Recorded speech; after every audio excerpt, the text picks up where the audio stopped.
Si Manoy Eddie is a friend. Nalulungkot kami dahil sa...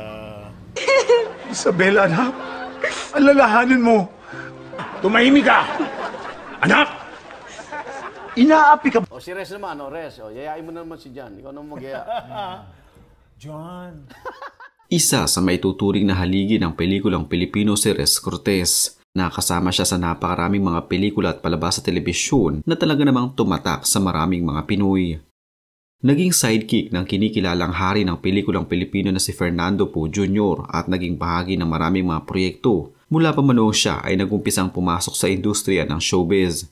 Hindi may tatanggi na isa siya sa mga dekalibreng artista sa kasaysayan na talaga namang ibigay todo sa kanyang bawat pagganap. Kadalasan ay kontrabida ang kanyang nagiging papel at marami sa mga manood ang kinaiinisan siya. Pero sa totoong buhay, si Res Cortez ay may tuturing na ehemplo ng isang pagiging mabuting tao, lalo na sa kanyang pamilya at mga anak. Subalit noong taong 2021, isang dagok ang dumating sa kanyang buhay dahil sa pagkakasakit nito na talaga namang ikinabahala ng kanyang mga tagahanga at mga mahal sa buhay. Kamusta na nga ba ngayon si Res Cortez at ano na nga ba ang kanyang naging buhay mula nang ito ay magkasakit? Nasa na nga ba ang batikang aktor ngayon?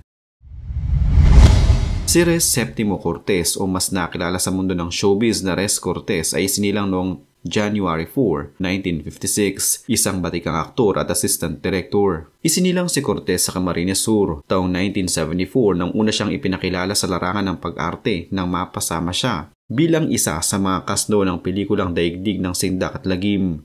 Mula noong mga taon na iyon, madalas na nating makikita ang kanyang mga nagiging role na kadalasan ay kontrabida sa mga pelikula at maraming mga palabas sa telebisyon.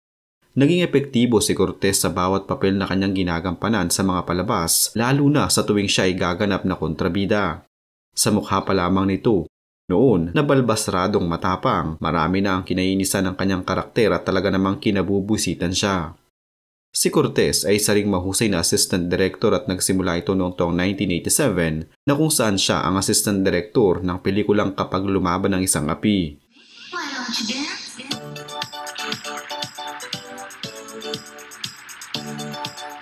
Si Res Cortez ay unang nakilala noong dekada 70 bilang isang mahusay na mananayaw at lumalabas sa mga iba't ibang estasyon ng telebisyon.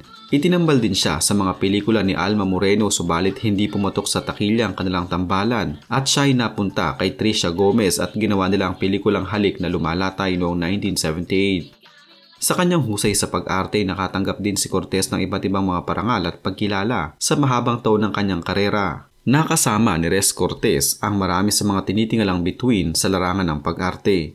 Nagpalipat-lipat din ito ng TV network kaya din halos hindi na mabilang ang nasamahan nitong palabas at programa sa telebisyon. Si Res Cortez ang naging presidente ng MOAL Fund o Movie Workers Foundation Incorporated kung saan pinalitan niya si Boots Anson Roa noong 1 ng Abril 2020. Naging pangulo din siya ng Actors Guild of the Philippines at pinalitan ni Imelda Papi noong taong 2017. Noong taong 1986, isa si Cortez sa mga kilalang personalidad na nagkampanya sa muling pagkakahalal ni dating Pangulong Ferdinand Marcos Sr. para sa 1986 snap election. Sinubukan din ni Cortez na pasukin ng mundo ng politika at tumakbo bilang representative ng kanyang hometown na Camarines Sur noong taong 2013 subalit hindi ito nanalo.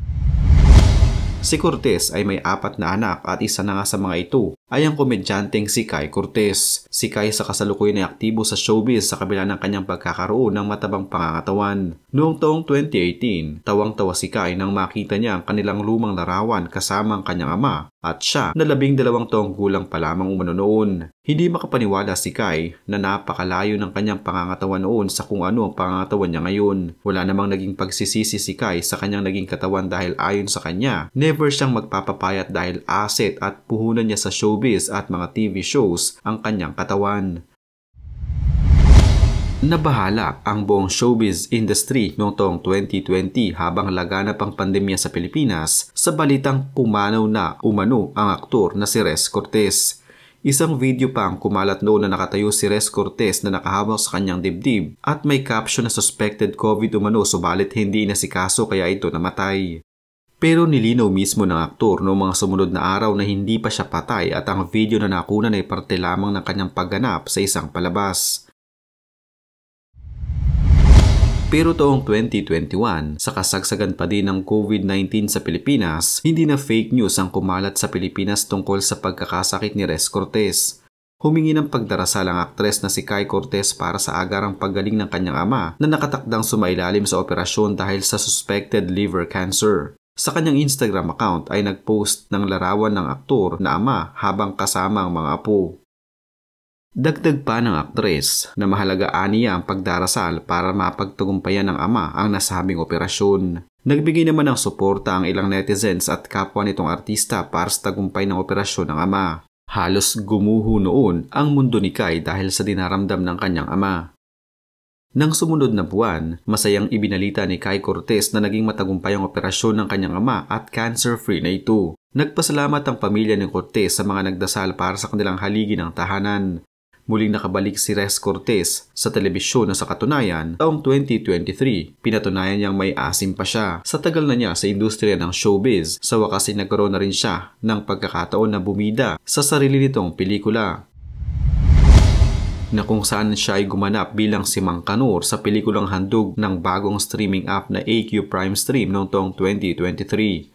Ang karakter umano ni Mang Kanor ay inspired sa isang lolong nag-viral noong 2018 dahil sa kanyang online scandals, ngunit hindi naman daw lahat ay tungkol dito o base sa true-to-life story ng naturang personalidad.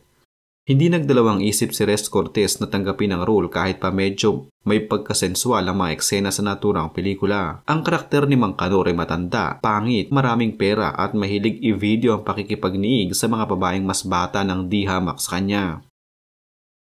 Maliban kina Rez Cortez at Rob C, nasa cast din ng Mang Kanor sina Nika Madrid, Sean Quintos, Via Veloso, Emeline Cruz, Johnny McNabb at Attorney Aldwin Alegre. Hindi na mabilang ang mga scenes ni Rez Cortez sa mga pelikulang ipinalabas sa mga sinehan. Pero itong Mang Kanor na pang-streaming ang pinakamapangahas na performance na kanyang nagawa ayon sa kanya.